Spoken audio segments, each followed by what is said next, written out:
Yo, this is a review of the Viper V3 Pro. I'm going to be comparing this to the Viper V2 Pro, and there are really big differences between the two, not just simple quality upgrades, but the physical shape itself was also changed, which is very interesting for the Viper lineup.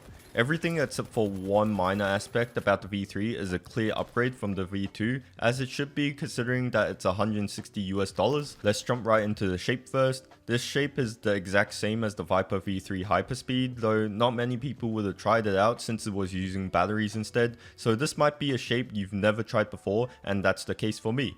When I first got this mouse, there were several things that stood out to me instantly. The shape itself is a little bit larger. If we look at elo shapes here, we can see that the V3 Pro is noticeably taller than the V2, while the width is the same. This is not exactly true because when we grip the V2, you'll feel it being a lot narrower than when you grip the V3. That's because if we view the mice from the bottom, you'll see that the bottom half of the V2 curves in slightly to bring your fingers closer. This doesn't show on the top down view, and when I put my fingers flush against the V2, there's a gap between the tip of my finger and the sides itself. While the V2 sides has a slight taper, the V3 Pro on the other hand is much flatter and less curvy. This combined with the taller midsection makes the V3 feel a lot larger than the V2, and that can create some problems for people with smaller hands. However, I did find myself enjoying the shape of the V3 more because of this. First of all, it's much more comfortable for people who claw and palm. When I relax claw both of these mices, the V3 has a lot more contact with my palm, whereas the V2 has a flatter profile, so most of the time a large part of my palm isn't even touching the mouse. This affected the comfort of the mouse for any grip needing rear support, and it definitely felt more comfortable on the V3 Pro. Fingertip has its pros and cons as well. On the V2, due to the curves bringing your fingers closer, your fingertips, if gripped in the center, will feel more precise and locked in compared to the wider grip width on the V3. However, if you grip the mouse anywhere else, the V3 will easily be better as its curves are less drastic, allowing you to hold the mouse bottom, middle, or near the top without the feel changing too much. If I grip the V2 near the back or the front, it feels a lot wider because the mouse flares out. This isn't as evident on the V3, and I can easily grip it near the back and it'll be as consistent as anywhere else. In my opinion, I definitely like the V3 shape more because it introduces versatility. I no longer see the Viper shape as just a fingertip mouse, and I feel natural clawing this as I would on the Sora V2, which is a claw dominant mouse. The coding is also way better, no doubt. The V3 uses kind of like a hybrid between a matte and a rubber surface. It really doesn't feel like one or the other, but a combination of the two. But it's nice and grips way better than the plasticky V2 Pro. It feels more premium as well, and moisture doesn't affect it at all. I will say though, the coating is not as grippy as the GOATs like Endgame Gear, Zowie or Vaxi, but it's solid and does the job well. The big positive is that the surface looks super clean. I've been using this mouse non-stop and there isn't any fingerprints or dirt visible.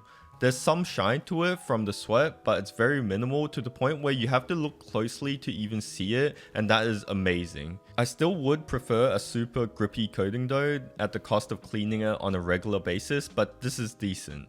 Between the two Vipers however, the V3 coating completely blows the V2 out of the water, not even close. The clicks are a major upgrade. The V2 clicks on my copy has grinding, though that could be true to time. They're crisp and tactile, but they feel very cheap, like switches you would see on a budget or mid-range mice.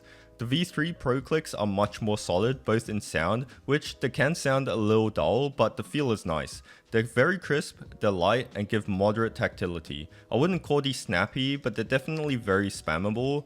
These clicks are also consistent no matter where you click, and are not stiff even near the top.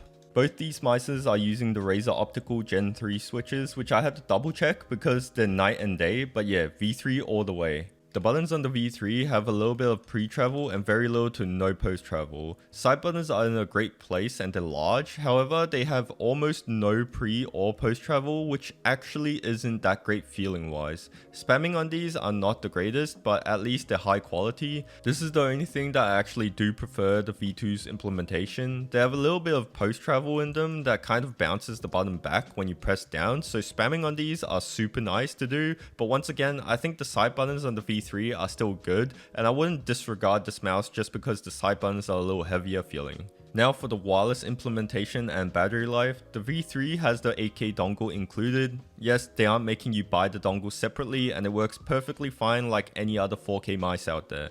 The truth about 8K, however, is that most of the time you won't be benefiting from that 8K limit. You will be using between 3 to 4K and sometimes hitting 5K whenever you do really fast, large swipes.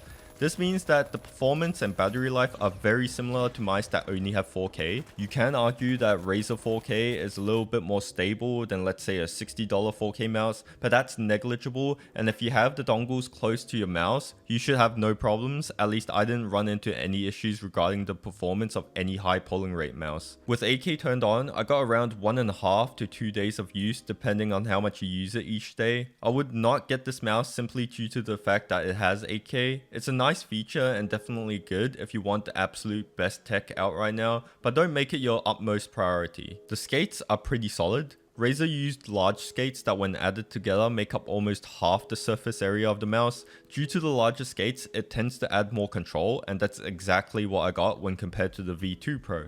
The skates on the V3 Pro are a little bit slower than the V2. When using faster pads, however, the difference between the glide speed are much less, and you most likely will not notice it at all. However, there is a substantial amount of additional control when using cloth pads that are on the slower side. The V3s though are a lot smoother than the V2, which provided a more consistent glide across multiple surfaces, and they feel much higher quality. I don't think there's a need to swap them out. However, due to the skates being more balanced, even leaning towards being a little bit more controlled, I wouldn't mind swapping them out for something a little faster just to make mouse movements easier. So overall, is this worth the upgrade if you have a V2 Pro, or would it be better for you to look at other shapes? In my opinion, you shouldn't get the Viper V3 Pro expecting to have the same experience as the V2 because the shapes are pretty different. Sure, the V3 is basically all upgrades from the V2, but if you have smaller hands and used to fingertip, this mouse might actually feel a little too wide despite the width being very similar. Other than that, if you've already decided to get a new mouse anyways, there really isn't much to support not upgrading apart from the price.